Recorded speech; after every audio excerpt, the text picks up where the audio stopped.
What's up, Marwen fans? This is Raphael from C Manga, and welcome back to another review of the Breaker New Waves. This week's chapter 181. So, straight off the bat, for me, I love this chapter just as much as I loved last week's chapter. And I have to say, it felt a lot fuller this week, more meaty. There was a lot more to read and a lot more content to look at in this chapter. So, definitely enjoyed that.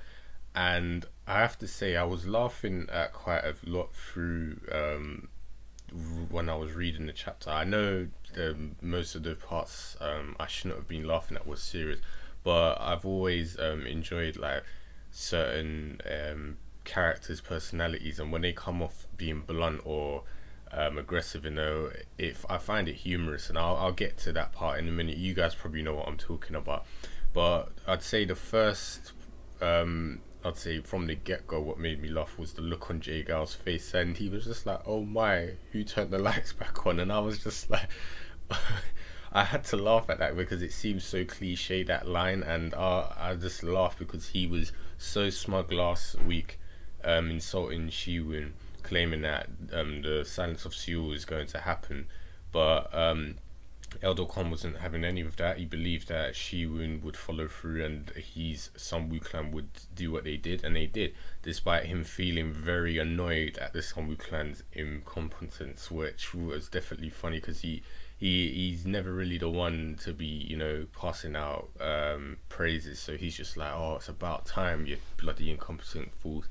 So we see Gyu-Bum is actually managed to subdue and secure the people that were controlled by the Marwen tablets or pills, along with obviously the rest of the Sun-Woo clan members that was assisting him, and they've secured the generators that were powering the city, and the broadcasting room at the stadium is being secured, so everything's all good.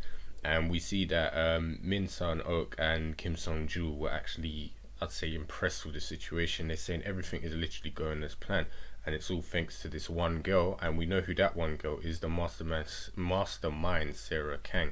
And I'd say I love this girl to bits. She's just always on point. It's like literally from that moment as she was being talked about, we see that the Miriam school elders were asking how did she know about all of this, and she said, well, we had reports about the plan, so we had countermeasures ready to deal with the situation if it ever got to this point of the power all going down, and she dealt with it. So as I say, love it, and love Jin-Lee's little sly comment about them when she was mocking them that they wouldn't care anyway, even if they were informed earlier, leaving one of the elders say, what did you say, brat? And it's true, you lot didn't care, so why would you care if you were told earlier? You still wouldn't have done anything, so it's true. And we see in a conversation after this, Serakan contacts So-Chun-Hyuk, and he actually questions if he is under suspicion, and why was he left out of the plans that was carried out by Sarah Kang and the rest. And she actually explains the situation to him, saying that it's not exactly him, or it's not him at all that's under suspicion, it's the Cheongdu-mong itself.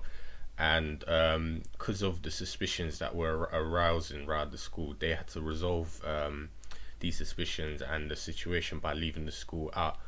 And this basically kind of leaves So-Chung, I'd say, a bit somber and upset. And he states, so does that mean the Sun-Woo and this joint alliance with the Miriam schools make them an enemy against the Cheongdu-mong? And in a way, yes, that is kind of what it is. So you can obviously understand So-Chung is frustrated with what's going on. Like, behind his back, the Cheongdu-mong has been doing all this crap, and then he finds out the Sun-Woo clan and the Joint Alliance have done their plan and left him out, so he's feeling completely left out of the loop and in some regards disrespected. And now the Cheongdu-mong's name is going to be tainted, and obviously he's going to want to resolve that. So in the Seoul Tower now, we see everyone is surprised and commenting on Shi-Woon, thinking that he's turned the lights back on.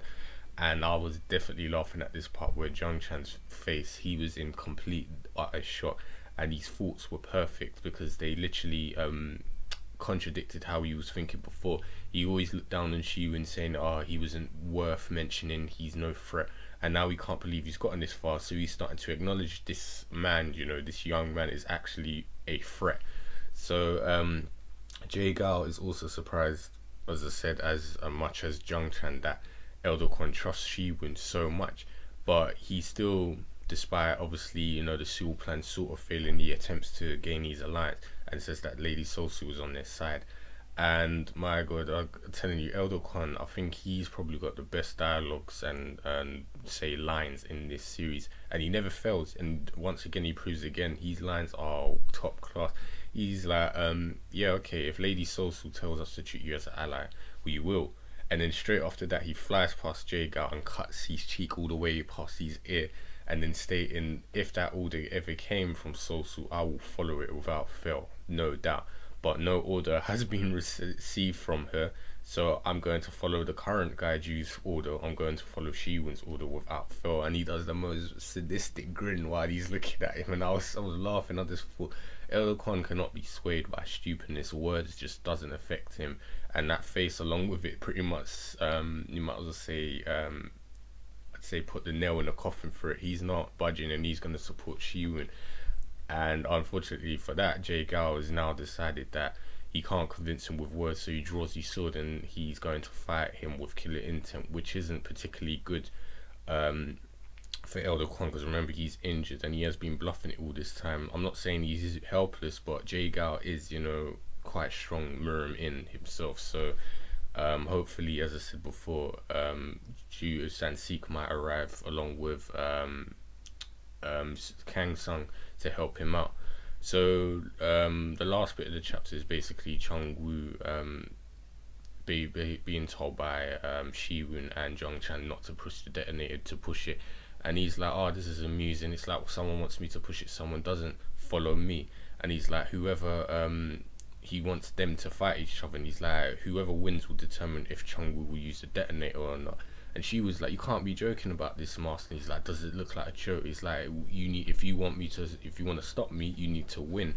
So I'm led to believe that Chun-Woo's just putting on the front, putting on the show. He's probably intrigued and want to see how much Shi-Woon's improved, and if he can prove that he's definitely worthy of being the 9-Ots, you know, disciple, 9-Ots Dragon's disciple. So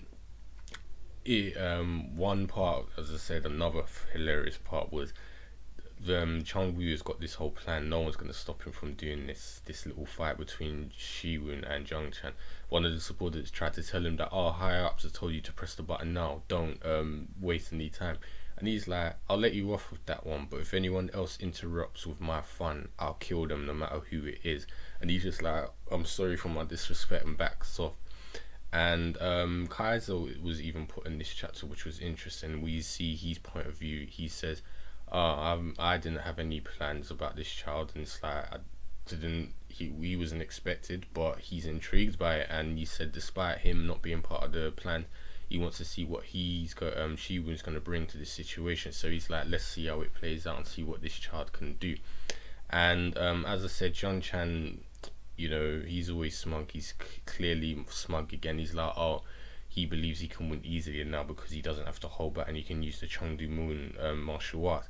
But unfortunately for him, Shi-Woon has already fought against a Chengdu-Moon martial arts master, and that's So-Chun Hyuk, and I don't think he's that much weaker than Jung Chan. And the fact that he's seen the techniques will give Shi-Woon a bit of an advantage to think, okay, I've seen these moves before, now I just got to compensate with it.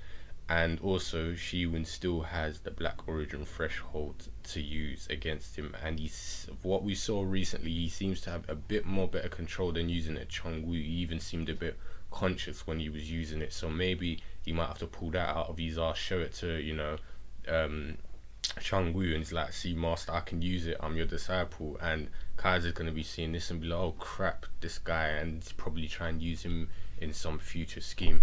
So yeah, that's what I said. This chapter was massive setup for a lot of things. As I said, we got Jae-Gal gonna fight Elder Quan now, and then obviously the main one, Jung Chan versus Shi-Woon, and Chun-Woo's gonna watch all of that. So I can't wait to see how that's gonna play out. Definitely looking forward to next week. But that's all I can say. Love this chapter. Let me know what you guys think in the comment box below, as usual. And as usual, if any of you are new to this channel and you've enjoyed this video, check out the rest of our channels to see what else you might enjoy, and I'll speak to you guys next week.